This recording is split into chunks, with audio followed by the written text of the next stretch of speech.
My obsession with food really comes from my childhood. It comes from my mother, primarily, who was Welsh, my father, who was Bengali, which meant that I had a really unique mix when I was young, so eating everything from wonderful Welsh cakes and the baking that Wales is very famous for, to the mild and interesting curries of Calcutta, which my mother, in fact, was a great cook of. She went to India when she was first married as a very young woman and learnt how to cook spectacular Bengali food. And our whole family became obsessed with food, and we still are. We remember every meal that we have, and it's how we signpost our lives. I was a book publisher, and I enjoyed it very much, but then I got to the point where I didn't enjoy it. And there was really a combining of things at the same time. I turned 40.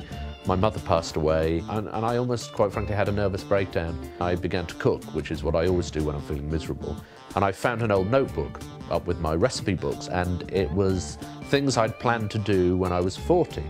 And at the bottom I'd written 4 words, which was go everywhere, eat everything. And the next morning I went to work and I handed in my notice, which was a bit of a surprise to everyone, but it was the beginning of a new life. Obviously, when you decide to go everywhere and eat everything, it's a fairly wide brief. I decided to ask the world what it wanted me to eat, and I started getting amazing responses. A friend had invited me to the American Royal Barbecue competition in Kansas City, Missouri.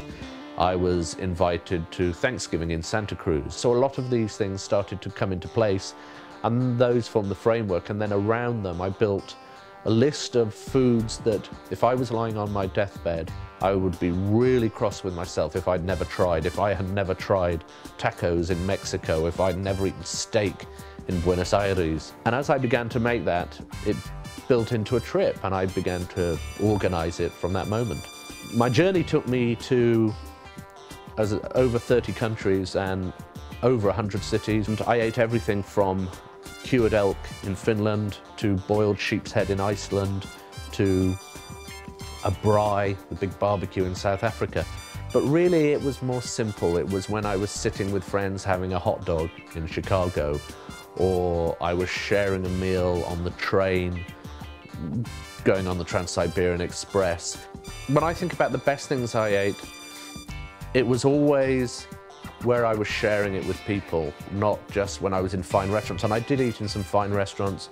Food was my prism of looking at the world through. And I think what my journey did was to re-establish my belief that the world is really actually a pretty good place, and primarily because the people are really amazing.